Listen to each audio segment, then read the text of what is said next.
All right. Hey, shalom, shalom, akim and akwa. Um, I'm gonna put this in here before I play this first clip. Bear in mind it's a little long, but it really does need to be, viewed as in its entirety. And then we're gonna put some scriptures behind it, and that's that. Civil war's coming to Babylon. Shalom.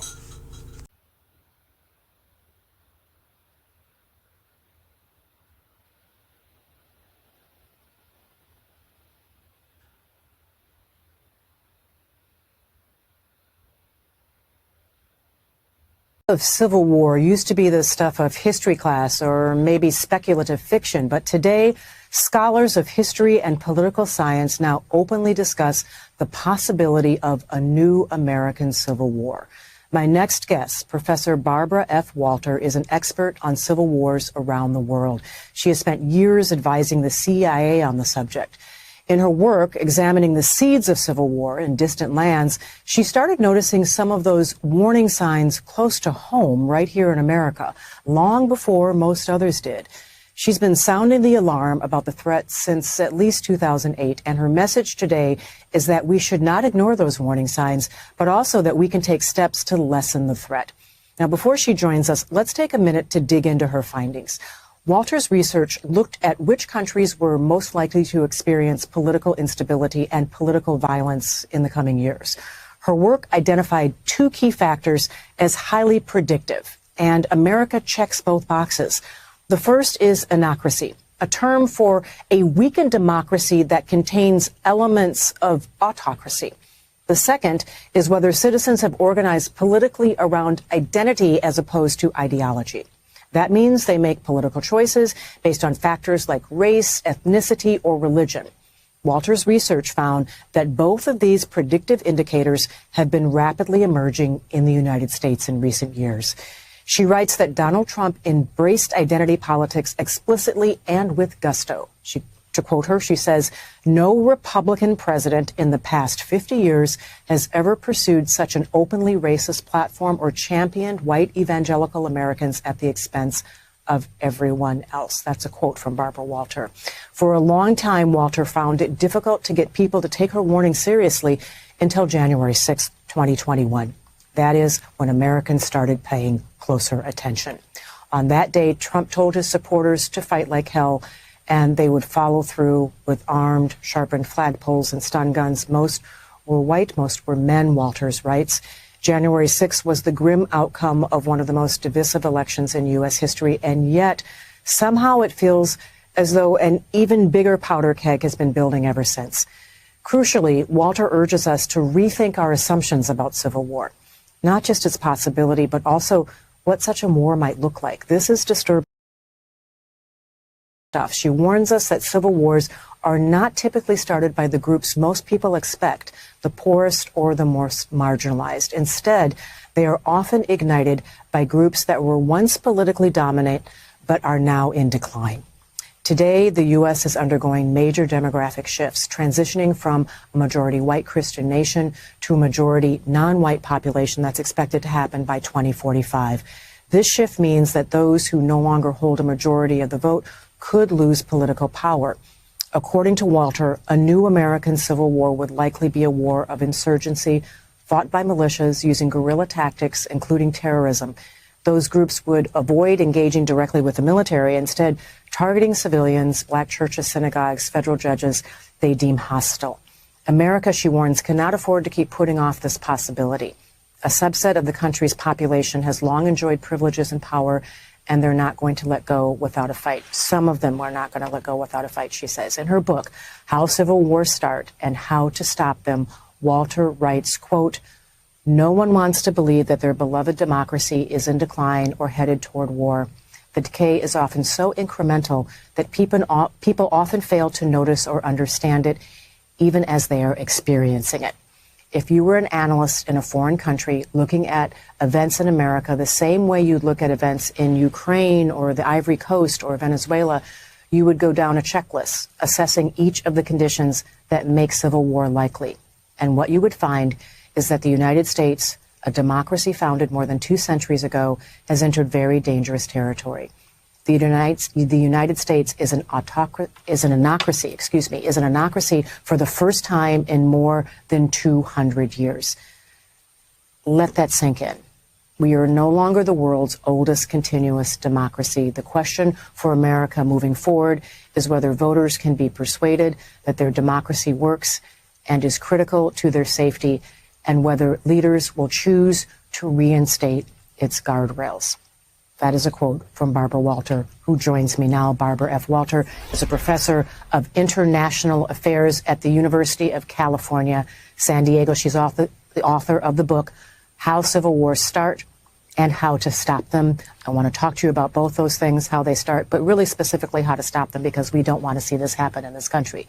Your book was published in 2022. How have you observed how things have changed in America since then? Are you still as worried as you were when you wrote those words that we quoted? I'm still as worried, but for slightly different reasons. It's been a really interesting path since 2022, or actually 2020. When I wrote that quote about America no longer being the longest continuous democracy, when we entered the anocracy zone, that was after Trump's first term. That was at the end. It was right after the 2020 election, when for the first time in American history, a sitting president refused to accept the results of an election and was actively trying to overturn them. That put America in the anocracy zone. Then we had January 6th, and everybody was wondering, okay, what's going to happen? And to my great happiness, Trump did leave office. We had a relatively peaceful transition, and we had a new administration in the White House that actually believed in the rule of law, believed in democracy, and America's democracy score rose. So we got out of this anocracy zone. Today, we're back in it. So, and we're back in it, and we're likely to drop further than we were at the end of 2020. And that's because the second Trump administration is now actively going after many of the pillars of democracy. It's not respecting the rule of law in many cases, especially in terms of due process. These students who've been taken off of the streets and who've been detained and who have been sent to detention camps, they have all the legal rights of Americans, and yet the Trump administration is not honoring that. So there's a whole series of things that this administration is doing that is weakening America's democracy further, and we are declining. We are back in this anocracy zone. You talk about the anocracy zone and the democracy score rising or falling. Could you just explain where that comes from? That this is just not your opinion, that there are a group of analysts and national security analysts here and elsewhere that actually look at democracies and they rate them. Yeah, so I wrote this book because I'd served for 5 years on a task force run by the U.S. government. It's called the Political Instability Task Force, and it's been around since 1994. The goal of the task force was to help our government, the U.S. government, predict what countries around the world were likely to experience political instability and violence within the next 2 years. So the task force was comprised of two types of people. Half of them were experts on conflict and violence like myself. We were scholars and academics, and half were data analysts. And when the data analysts put together their predictive model, they asked the experts to give them every possible factor, every hunch we might have about factors that might lead a country on the path to civil war. And we gave them things like whether a country was poor, whether it had lots of immigrants, whether it was ethnically and religiously mixed, everything that we possibly thought could matter. And there were 38 factors. And as you mentioned earlier, when the analysts came back with their model, they said only 2 were highly predictive. And we, the experts, were very surprised. They were not the 2 factors we thought would be important. We thought it would be important if you had a population that was really angry at the government because it was really poor, or if you had groups that were heavily discriminated against. Those would be the people who would organize and rebel. And it turns out they're not. They're not. It turns out, go ahead.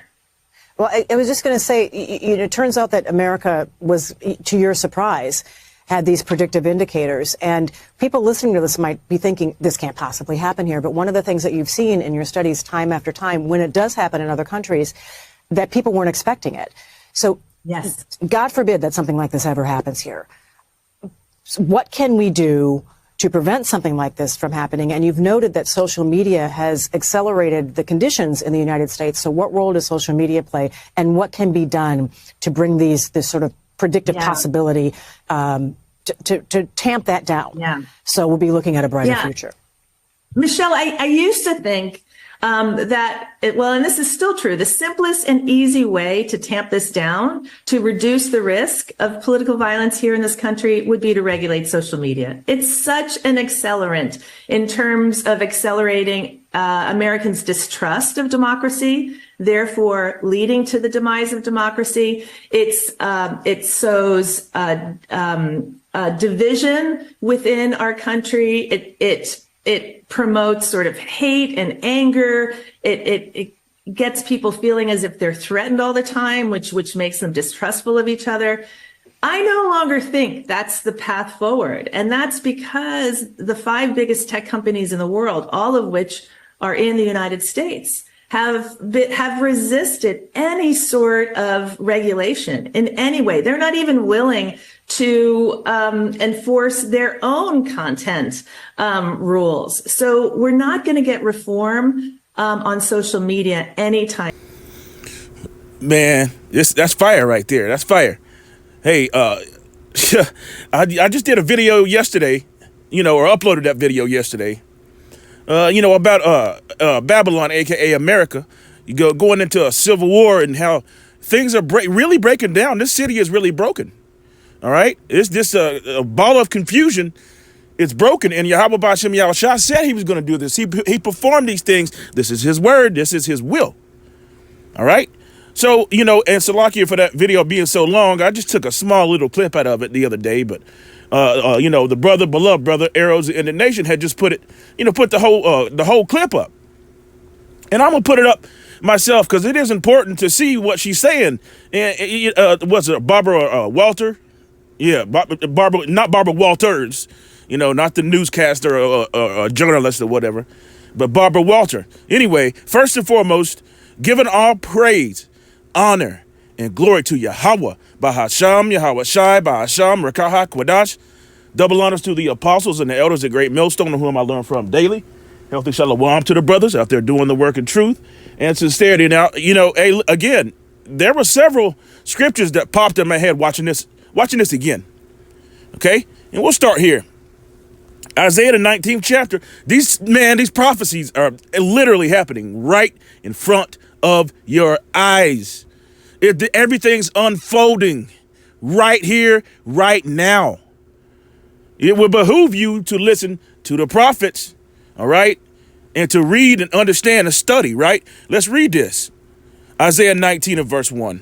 The burden of Egypt, behold, the Lord Yahweh rideth upon a swift cloud, and shall come into Egypt, and the idols of Egypt shall be moved at his presence, and the heart, which is the mind, of Egypt shall melt in the midst thereof.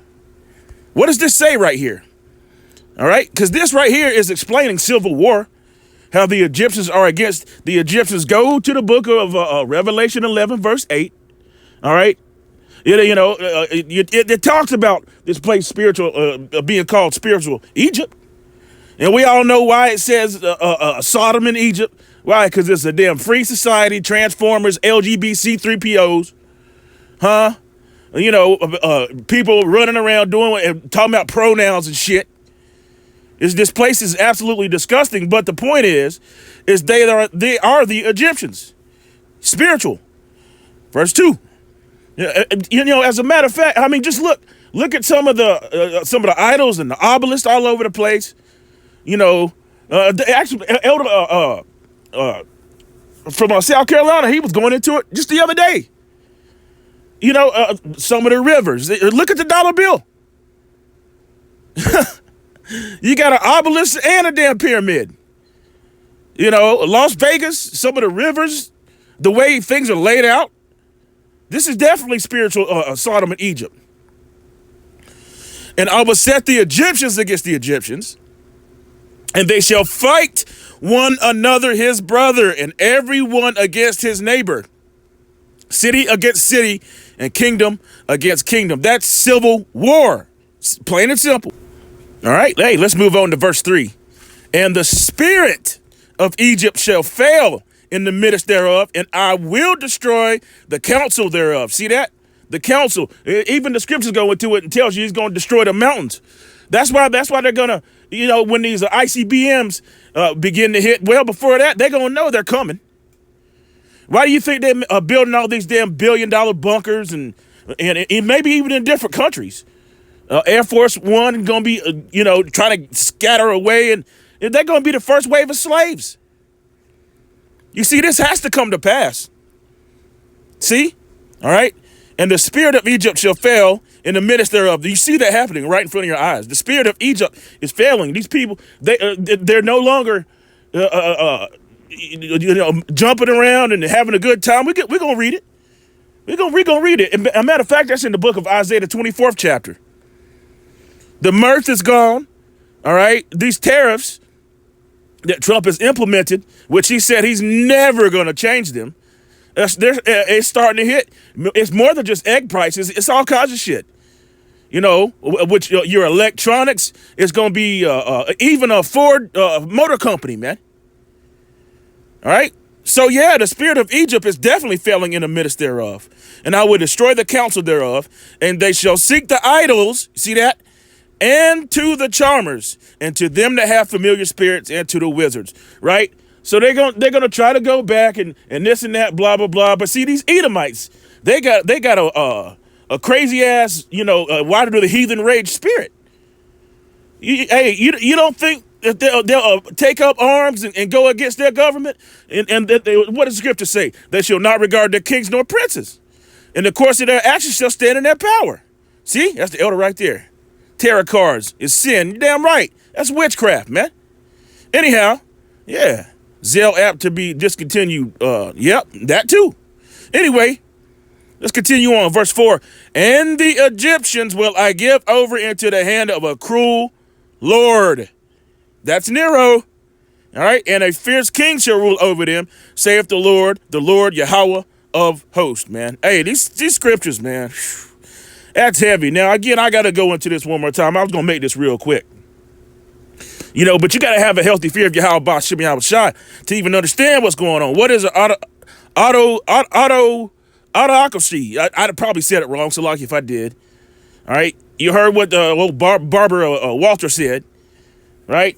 And she said she's been seeing this. Well, the prophets, screw what she sees. We've been telling you what's getting ready to happen. Through the scriptures, through the power of Yahweh Shai, we've been telling you. Either you will hear or forbear, as the scripture said. But then you'll know there was a prophet among you. Anyway, the definition and examples. You see the first example. I ain't got to say it. You know how sensitive they get about that? Talking about some sim. Come on, man. With that bullshit. And you got people in the White House throwing up the very same symbols that these people so-called represent, man. And they get a pass. Matter of fact, I saw an article. No, it was a little short on YouTube the other day of a damn 1948 woman said, well, that didn't really bother me at all. That didn't offend me. Well, of course it didn't offend you, because you're the very same damn people. You just a bunch of Edomites is what you are. You've been revealed. All right. Anyway, autocracy, I think that's how it's pronounced. I think she pronounced it wrong, actually, is a system of government in which one person, an autocrat, holds political, economical, social, and military power. You see that? The autocrat, Salakia, call hello Yahweh Ba'Shem Yahweh Shai. All right. Rule is unlimited and absolute and is not subject to any legal or legislative legitimate limitations. Salakia. So, you got to sit back and think about this for a moment. You got a damn convicted felon. This guy is a convicted felon, sexual predator, all kinds of different things, man. Every business he's ever had, he's drove it to the ground. And then they call him the best businessman ever. Oh, boy. These people, these MAGA people are out of their mind, man. But now they even starting to, come up against him. And really, it's not just him. He's just a puppet. See, these Edomites, now they got to stand with their enchantments, man. They seeing. They starting to see. And it's too late to apologize, baby. Yeah. You don't see all this? You don't see all this happening? Yeah. Like the brother said, watch the entire video. And I'm going to post the entire video before I even turn the camera on. I'm going to post it all. Because when you see it, it is sort of eye-opening, but we already knew, though. I mean, that's eye-opening to some people. Because a lot of people are just, all mixed up and really don't understand, just stuck in their ways and having a good old time, man. Having a good old time, not understanding, not knowing the terror of the Lord. See? All right? While a dictatorship, and that's another thing about America, a.k.a. Babylon, a.k.a. America, shall I say, that they don't understand that this place is an actual empire. And yeah, you have been setting kings over you, and I'm not talking about the presidents, because they're all selected. I'm talking about the real people who are running this place. And basically, you got to think about this. Look at all the Fortune 500 companies, even all the way down to Scholastic books, the curriculum. Who sets the who sets the curriculum? Who sets the laws? Who says this? Who does? It's all 1948ers. You go look up any company, rather it even be agricultural. You remember them two 1948ers, husband and wife, that own all the goddamn water over there, California, all the water. How you gonna own the water? You see? Okay, they got all the water rights. And they frame mischief by law, as the scripture said. Matter of fact, let's go there. I don't know how much more I'm going to read of that article. Come on. See, frame mischief. There we go. Frame mischief by law. They make these laws, and they don't even go by their own laws that they so-called laws that they create. They don't give a damn about you. You sit back and think about this for a moment. Americans are stupid, man. Straight up, Americans are just dumb, stupid. They're gonna put, they were selected, the so-called one of the richest men in the world, another rich man that can't hold on to his money for shit, because he's really a bad businessman. Matter of fact, he's a damn trust fund baby, man. I'm talking about Nero. All right, you got dudes like that. Even your Obamas and your damn Sleepy Joes and all these dudes has got money, man. They're not your average Joe, no pun intended. See, Psalms 94 and verse 20. They don't give a damn about you. If he did, because these tariffs, they're fucking taxes, man. So like you for the language. So like you for that. But it's nothing more than taxes. Who pays for these tariffs? The other countries don't pay for them. Me, you, and I do. And it's always been that way. See, they frame mischief by law. They sleep not unless they cause something to fall, man. Psalms 94 verse 20. Shall the throne of iniquity have fellowship with thee, which frame mischief by law? And that's another problem with a lot of these damn camps. In 501c3, you made a covenant with the devil. The scripture told us very plainly, never trust thine enemy. But what did this scripture just say? Shall the throne of iniquity have fellowship with thee? See that? Which frame mischief by law. So you allow yourself to have a freaking muzzle put on you? And then dictate to Yahweh Shai, or the chief cornerstone, the only begotten son, to say, dictate when the hell, or what the hell you want to do? That's not the way it goes, Jack. All right, verse 21, they gather themselves together against the soul of the righteous and condemn the innocent blood. See? But the Lord Yahweh is my refuge. See that? That chief cornerstone. My power is the rock of my refuge. That's right. See? See, verse 23, and he shall bring upon them, upon their own iniquity, and shall cut them off in their own wickedness. Yea, the Lord and our power, Yahweh, shall cut them off. Read the book of Obadiah. By slaughter. That's what it said. All right, hey, we'll go here and read this. And I get a Salakia, damn. Can't stand this up and down weather, man. That shit just it bothers me. And all the stuff they spraying and the water's all defiled, all messed up. You know, the food, man. See, and that's another thing. These tariffs.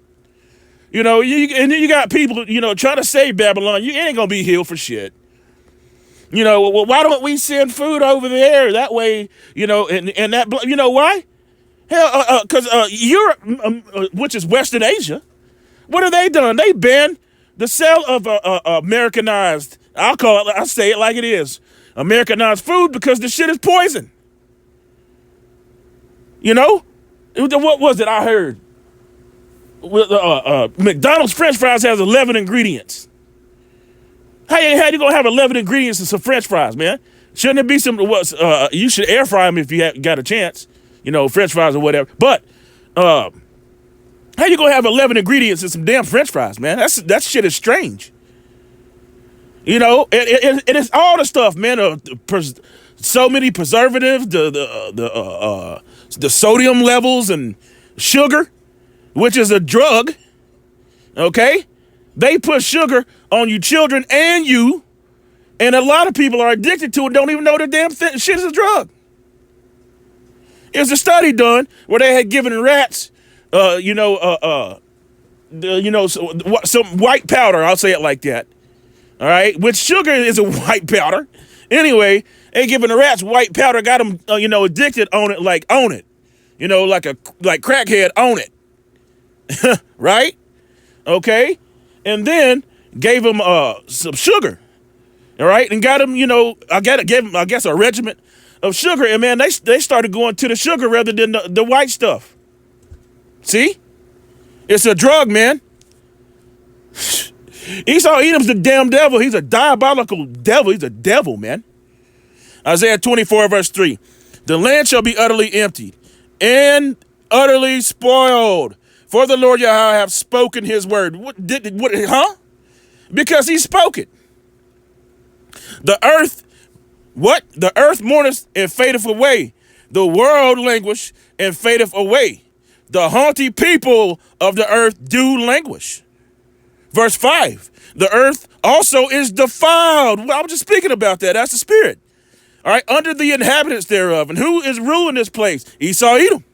Ultimately, Shehabashim Yahushai. But Esau Edom he comes and just destroys. What does the scripture say? The thief comes not but to steal and to kill. See? Everything's a concrete jungle, paved over. What's that song? They killed paradise and put up a parking lot, man. That's what they did. They continue to do it. Anyway, the earth is defiled under the inhabitants thereof because they have transgressed the laws. Laws have been done away with, brother. No, they haven't. And changed the ordinances and broke the everlasting covenant.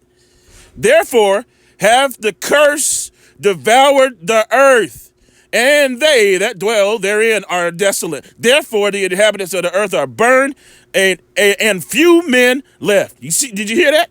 Burned, and few men left. The new wine mourneth, the vine languish, and all the merry-hearted do sigh. You see that? They still got their little festivals and having a good time running around, a hot girl summer. Jake playing all these damn pranking and shit. You deleted my 2K. Well, you see? Everything's a joke, man, until something really gets, popping off, which is Jacob's trouble. All right? And it's getting ready to pop off like you've never seen it before, as the scripture said. Hey, what these people, you heard what she said, talking about the Civil War and all that, man. Do you realize how many damn pew-pews are in the United States of America? The things that I have seen that these Edomites have, you wouldn't even believe it.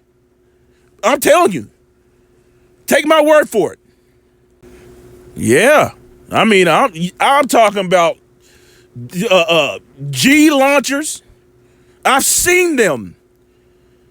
You know, back when I was a tree feller, as the scripture talks about that too, I was a tree feller, a lumberjack, if you will, which I'll say is one of the top and most dangerous job on the planet, man.